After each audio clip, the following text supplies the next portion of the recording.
Hello all, welcome to Ferdinand tutorials. Now today I prepared a different video, not like our normal video whereby we prepare one we allow you to watch. So I did something like a blooper. I have a 5 videos session that I've prepared here. So we have the first, second, third, fourth and the fifth video. So what I did was I divided them into 2 minutes per section. So this video, you watch the first 2 minutes, watch the first 2 minutes, the first 2 minutes. So there are 5 videos here, so watch them. If you love it, the link is in the description, so you go down and watch them. So this is what we are doing today. This is what I'm showing you. So have a lovely day and enjoy these videos. Bye. Hello all, welcome to Ferdinand tutorials. Today we want to talk about glycolysis. We see that glycolysis explains a pathway through which molecules move from glucose to pyruvate. So whenever you see molecules move from glucose to pyruvate through that straight line, we call it what? A glycolytic pathway. So glycolysis explains that pathway. Now generally that pathway has been a very difficult thing for students, especially my junior colleagues. So I developed a hack whereby I can be able to give you the hack so that you can be able to understand what glycolysis is all about. I've explained glycolysis, but there are different movements. You know, we said that glucose moves from molecule move from glucose to pyruvate. So how does it go? Generally, it moves from glucose. Now let me show you this table. Now look at this table whereby we say glucose to glucose 6-phosphate, from glucose 6-phosphate to fructose 6-phosphate to fructose 1,6-bisphosphate to glyceride 3-phosphate to dihydroxyacetone phosphate, 1,3-bisphosphoglycerate, 3-phosphoglycerate, 2-phosphoglycerate, phosphoenol pyruvate, and pyruvate. I developed a hack. Now I say good goose fight foreign grey dog, but play puts parrot paralyzed. Good goose fight foreign grey dog, but play puts parrot paralyzed. This is glycolysis. This is the pathway. Knowing that glucose, from glucose to glucose 6-phosphate, from glucose 6-phosphate to fructose 6-phosphate, to fructose 1,6-bisphosphate, to glyceride 3-phosphate, to dihydroxyacetone phosphate, to 1,3-bisphosphoglycerate, to 3-phosphoglycerate, to 2-phosphoglycerate, to 2-phosphoenol pyruvate, and what? To pyruvate. So this is it. This is glycolysis. This is the pathway. Now, but there are enzymes. Are you getting it? And there are steps. Now remember that there are 10 steps in this pathway, from step 1, 2, 3, 4, 5, 6, 7, 8, 9, and 10. Now, step 1, step 3, and step 10 are irreversible steps. That means they have single step. Look up. Look at step 1, from glucose to glucose 6-phosphate. It's a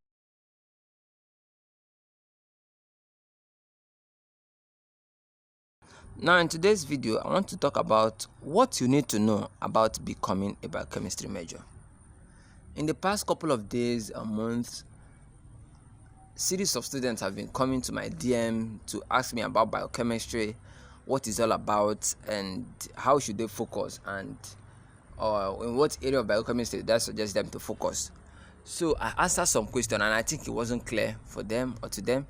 So today I want to make this video what you need to know about becoming a biochemistry major, because there is difference between just becoming a biochemistry student, just normal student, and a biochemistry major. So I want to give you what you need to know. Now, biochemistry major combines elements of biology and chemistry to thoroughly understand living things. Studying biochemistry is a way for students to build an interdisciplinary knowledge in the sciences. A Bachelor of Science in Biochemistry can lead to jobs in research, medicine, biotechnology, and more of them. Now, what is the biochemistry major? If someone can ask you, what is a biochemistry major? What will your response be? I will respond that a biochemistry major studies biology, which is the study of living organisms, and chemistry, which is the study of matter. There are two courses here, biology and what? Chemistry.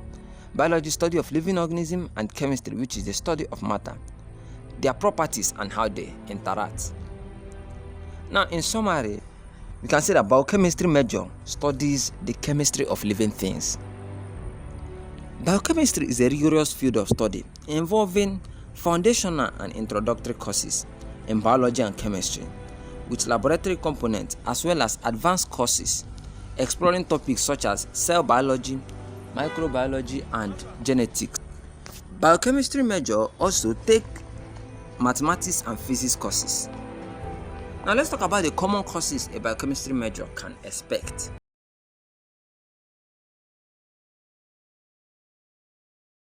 To talk about reverse transcription. Now, we're not going to be talking about this reverse transcription. We're also going to be talking about the enzyme, which is a reverse transcriptase. Remember that in your genetic dogma or your molecular biology dogma, that's what we say that information moved from DNA to RNA and from RNA to protein. The first, which is transcription, and the second, which is what? Translation. That means when information moves from DNA to RNA, it is termed transcription.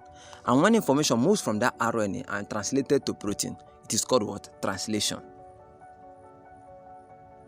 Now, today our focus will be on information that is moved from DNA to RNA and from RNA to DNA.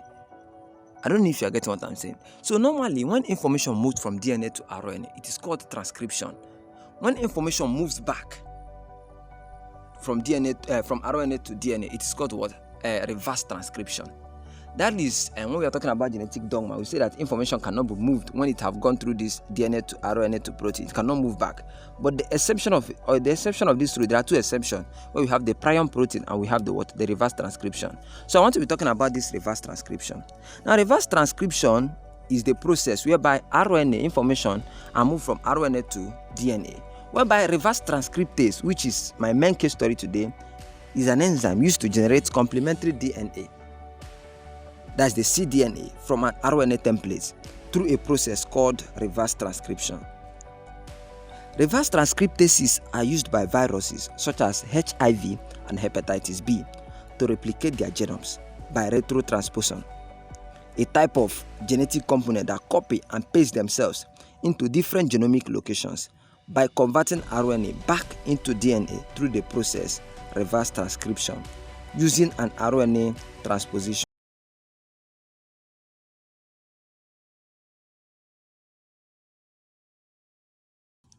Do you want to learn the proper way of filling your industrial training or Siwes logbook? You are probably thinking about it, that's why you are watching this video. Don't worry, you are at the right place. As an IT student of agriculture, accounting, architecture, biochemistry, chemistry, computer science, business administration, engineering, hotel management, microbiology, food science and technology, nutrition and dietetics, office technology and management, mass communication, science laboratory technology, etc.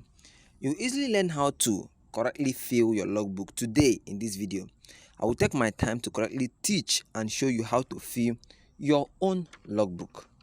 Let's ask this question: what is a Siwes logbook?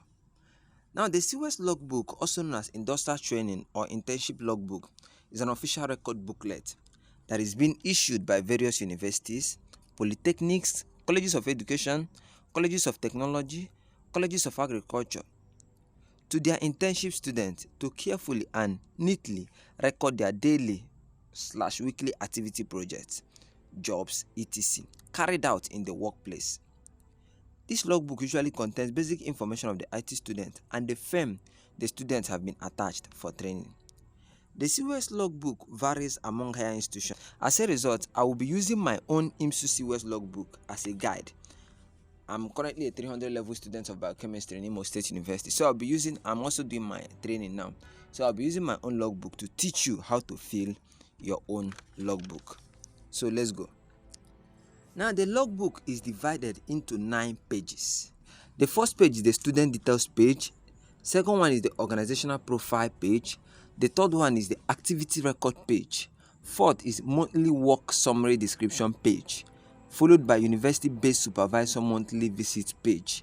The sixth one is the Siwes monthly evaluation page. The seventh one is the student suggestion page. The eighth is the student attendance page. And the ninth is the ITF remark/signature page. Now, each of these pages is shown in this video. I will show you everything as you are seeing it here. So now let's talk about the first one, the student details page.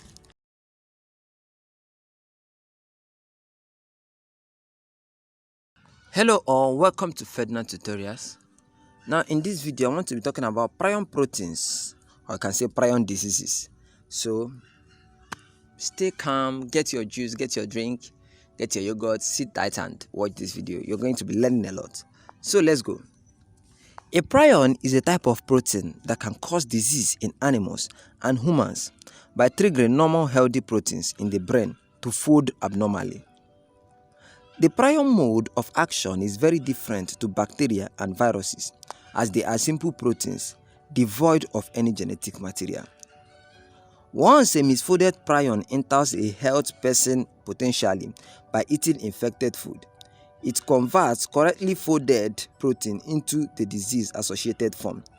To date, nobody knows quite how this happens. Now, remember that in my last video I was talking about reverse transcription. Remember that there is what we call genetic dogma. As I stated in that video, I said that genetic dogma, information moves from DNA to RNA and from RNA to protein. That's genetic dogma, and that genetic dogma explains that information cannot be converted again. Like you cannot say since information has been converted to protein, that information will move from protein to DNA or from protein to RNA. It is not possible. That's what the dogma states. But there are exceptions to these rules, and the exception, one of the two exceptions that I have studied is the reverse transcription and the prion proteins. So prion proteins is an exception in the sense that information that have been translated to protein already are now moved to DNA, like they are transferred to DNA. You understand? So that is what prion protein, and this is a disease. You get, according to what we are talking about here, is a disease. So let's talk about the prion diseases. Prion diseases are rare. But types of prion disease include, we have the CJD. A person can inherit this condition, in which case it is called familial CJD. Sporadic CJD, on the other hand, develops suddenly without any known risk factor.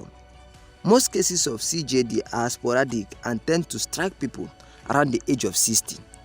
That's for the first one. The second one is the variant CJD.